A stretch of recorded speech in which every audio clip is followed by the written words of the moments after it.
Hello, welcome back to our Fire Nursing Tutorial YouTube channel. In this class, we'll discuss with acute renal failure. Last class, we have discussed with this one, nephrotic syndrome. In this class, we are going to discuss with acute renal failure. Here, renal refers to kidney failure, kidney dysfunction. Here, kidneys are unable to remove metabolic waste. Here, kidneys are unable to remove body's metabolic waste.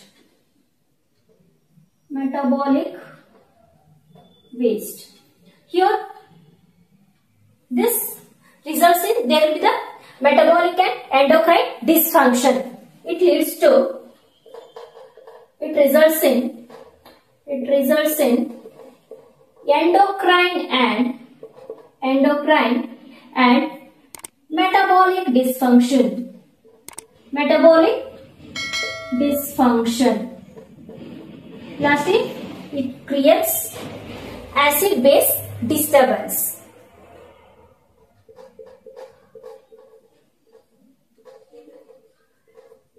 Acid and base disturbance we can see.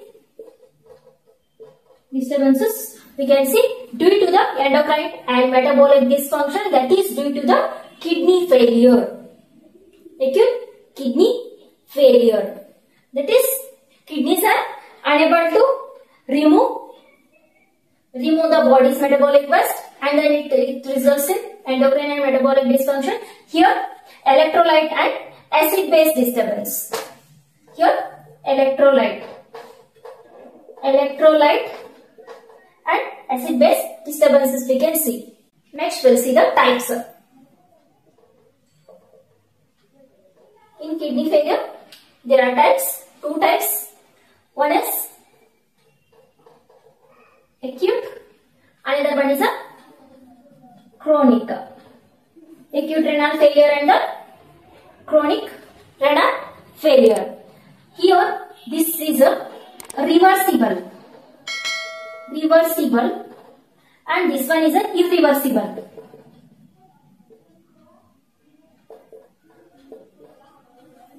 Here, there will be in acute renal failure, we can see the sudden decrease in kidneys function. Sudden decrease in kidney function. Kidneys function resulting in decreased GFR, glomerular filtration rate we can see. This is about acute. We will see in the chronic. Here it is a progressive decrease in decrease in kidneys function.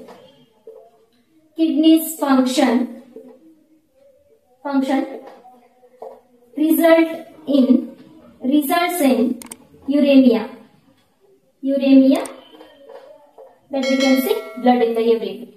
This is about the types. This is about chronic and this one acute.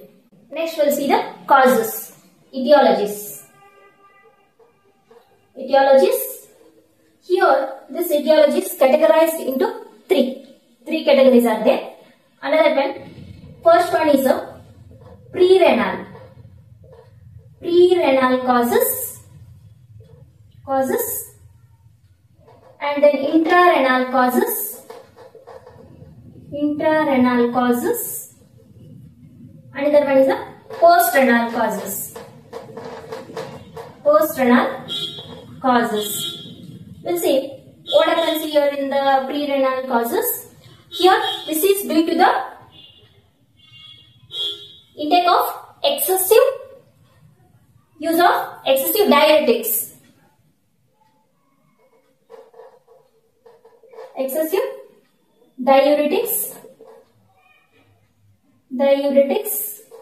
Antihypertensive drugs, excessive intake of antihypertensive drugs, and also hemorrhage, shock, vomiting, nausea, etc. These are the pre-renal causes. Which comes to the second one, that is intrarenal causes. Intrarenal causes. Here nephropathy. Nephropathy is nothing but there will be the small ducts are going to damage. That is nephropathy. And then nephrotoxic agents.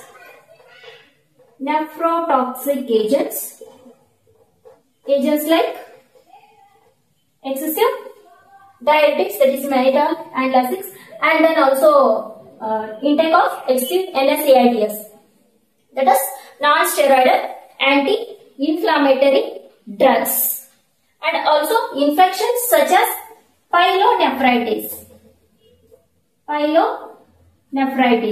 Here it is a type of UTI. Pyelonephritis is a type of UTI. Here bacterial infection we can say, that is referred as pyelonephritis. Next one is that is post-renal causes. We will see the post-renal causes. Here urinary tract obstruction we can say. Urinary tract obstruction due to tumor, it may be calculate stone or blood clot, etc. This is all about the etiological factors of acute renal failure. Next we will see the pathophysiology. Pathophysiology. Here what happens? Hypovolemia,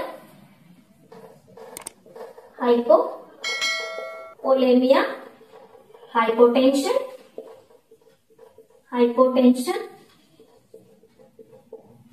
and then reduced cardiac output,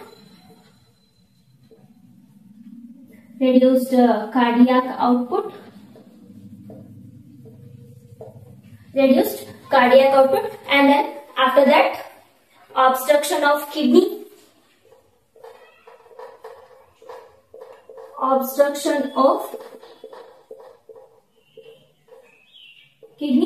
bilateral obstruction of renal. It is bilateral obstruction of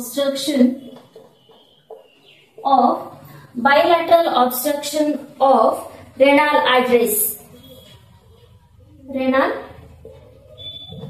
arteries. Due to this, there will be the reduced blood flow, decreased blood flow,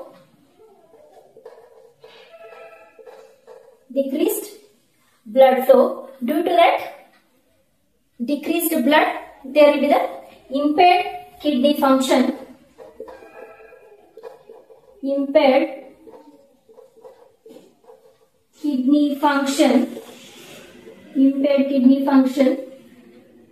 and then that leads to oliguria, last that kidney damage.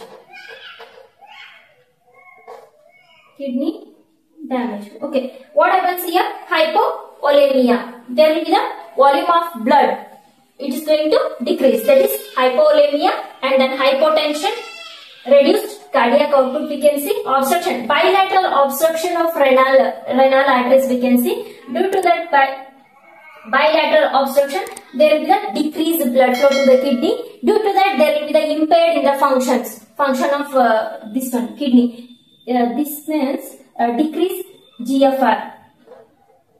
Glomerular filtration rate is to get decreased. After that, it leads to oliguria. Oliguria is nothing but it's a less output, that is less than 400 ml of urine per day. That is oliguria, and then that lastly leads to kidney damage. This is all about the pathophysiology of acute renal failure. We will see the clinical manifestations, clinical features of acute renal failure, and then here oliguria, that is less output. That is oliguria, that is less than 400 ml per day. That is oliguria. And then anuria is nothing but there is the absence of urination.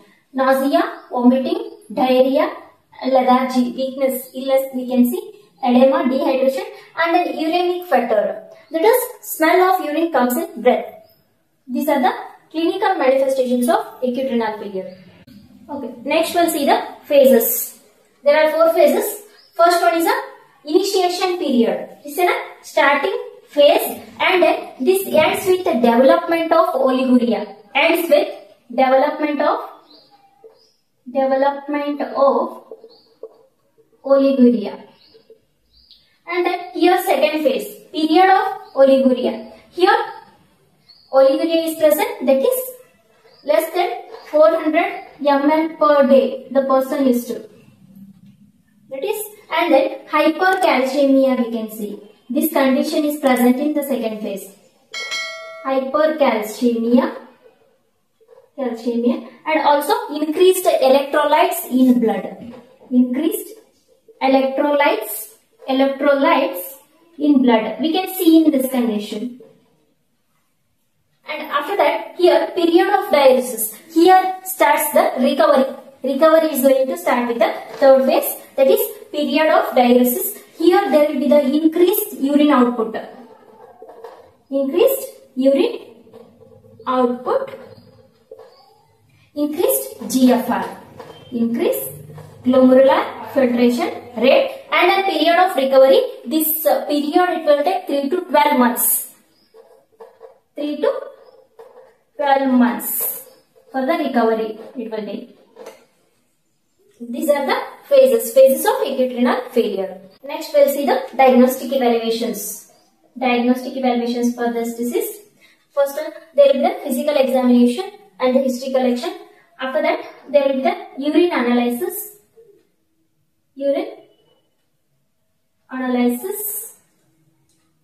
After that, blood test. In this CBC, and also blood urea nitrogen they are going to check. This is the diagnostic evaluation for this one. Next we'll discuss for treatment. In this, if infection and shock has to be treated.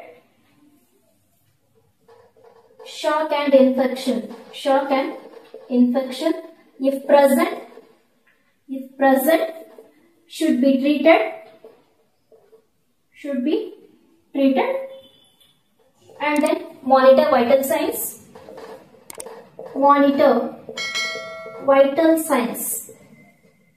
That is TPR BP, and then maintain intake and output chart.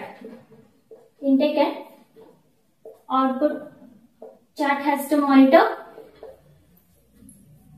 and then use diuretics if water retention. Diuretics can be used if water retention, that is Lasix and Menthol, and then dialysis. Dialysis to remove the excessive waste. Dialysis can be, and then also blood transfusion if needed. Blood transfusion if hypotension. Adequate nutrition has to be maintained. After that, follow-up. And also we'll talk about prevention. How to prevent this? Here prevention always related to the causes. Here antihypertensive drugs and also diuretics has to be taken in limitation. This is all about the acute renal failure. I hope you all are very clear with the topic acute renal failure. Please like, share and subscribe to my YouTube channel for more informative content topics. Thank you for watching.